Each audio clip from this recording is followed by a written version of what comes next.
Story 1, TIFU by accepting some hot peppers from a guy at work. So, actually my group manager had a surplus bounty of habanero peppers, and it's the harvest season. I took a few with the intention of making a batch of hot chili I could freeze for meal prep. It's been hot here in Kentucky the last few days. Pushing 100 every day. I decided to dry them in my car so I could use them later. This morning when I received them, I took them to the car, laid them on a baggie on the dash and went back to work. So after 9 hours of baking in the 100-degree heat all day, I opened the door and began to head home. Except I felt like I got pepper sprayed in the eyes as soon as sat down. It never gets better. I roll down the windows and try to drive home but am crying, eyes and mouth watering. I normally like hot stuff and habanero range peppers aren't too hot for me in small doses. But volatilizing in the hot sun all day did me in. TLDR baked hot peppers in the car all day and declared chemical warfare on myself. BF Pete says, laughing so hard. We dried habaneros once in a food dehydrator overnight in the house. I did say once. It was terrible the next morning. Thank you for the laugh. Murdmart says, on the plus side, very few people would have been willing to steal your car. Thedron says, bud, the second I read you laying those out I could feel my toes curl. Lol. My roommate tried drying some kinda hot peppers and collage for a chili in our little shitty poorly vented student housing and it was so bad you could hear some people coughing as they passed. I just left and stayed at a friend's and came back the next day and it was still clinging. Dude was an Indian kid who loved cooking but that house was not built for his level of spice and definitely not for vaporizing chili peppers into burning gas. That chili was fire though. Just saying. Story 2, TIFU by confusing my neighbor's dog with her husband. This actually happened this evening. It's currently 3 a.m. and the movie is on repeat in my brain. My wife and I like to walk the dogs around our neighborhood in the evenings. And like a good neighbor, we sometimes chit-chat with people we encounter sitting on their porches or walking their dogs. Convos are usually the fleeting, banal, small talk type. So, I can get away with letting my brain be on autopilot 99.99% of the time. It's important to know that my wife is a people person. I am not. I would rather get kicked repeatedly in the shins by a small child than listen to someone talk about the weather, their roof, or the latest news from our hoa. Especially, while I'm being eaten alive by mosquitoes. But, I digress. As we approach a house that's one of our regular stops, my wife tells me that she's overdue in responding to this neighbor's text messages. Okay. So, what? 10 seconds later, we're exchanging pleasantries and my brain is already off somewhere thinking about my credit score or something. 60 seconds later my consciousness slowly tunes back into the conversation, like an old FM radio, and I hear the words Roscoe, cancer and he's lived longer than the doctors said, and I realize I actually have to behave like a sincere, empathetic, human being for this conversation. I say something like, oh no, I had no idea that you are dealing with this.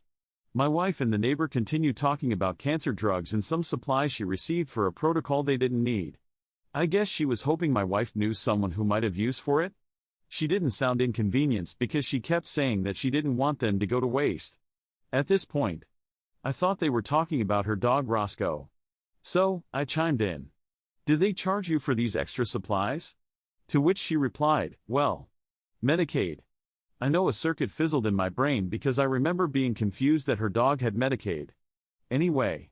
Fast forward another couple minutes and we're winding down our conversation and just turning to leave when I opened my big, stupid, mouth and looked down at her dog and said, well, he looks like a happy pup despite being sick. She looks at me and says, Mosey's fine. She's not sick. Then my wife's inner voice kicks the filter off its hinges and says to me, what are you talking about? Her husband is sick. To which the neighbor echoes, who were you talking about? Fuck. Me. I don't remember what I said or how I said it, but I apologize for confusing the names of her female dog Mosey with her husband Roscoe. Under normal circumstances, one might be forgiven for making that assumption. But we've stopped to talk to this lady for years. I've even been in their house. I'm cringing as I type this. TLDR, I feigned interest in small talk with my neighbor for years and forgot that her female dog was named Mosey and her husband was named Roscoe while discussing her husband's cancer treatments, where simple context clues could have kept me from sounding like an ass to a sweet old lady. 2 Stacks Off Butter says, I hope this makes you feel better or even laugh. I worked fast food years ago and we had dog treats for drive-through customers with dogs. Car pulled up, see a crazy shaggy haired dog in the back, and offer the treat. The customer looked so confused. I deadass looked at the dog, confirmed for myself, yep, it's a shaggy dog, pointed at it, and said the treat is for your dog in the back. They took it so hesitantly and confused, then proceeded to roll down the window.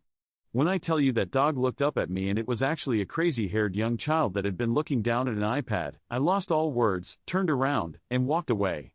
Told the other workers they'd have to finish handing the food out cause I couldn't face them anymore. Canadian Jedi Council says, Roscoe is a very dog-sounding name. The only person I've ever heard of called Roscoe was a character on the old Dukes of Hazzard TV show. Lil Lady Blue says, repeat after me please forgive me, my brain is dumb. Story 3, TIFU. By being impatient in the drive-thru I pull into Taco Bell drive-thru behind 2 cars. Wait my turn and ask if they still have their cravings box. The guy says yes, I tell him he'll get that and mention my drink. Silence.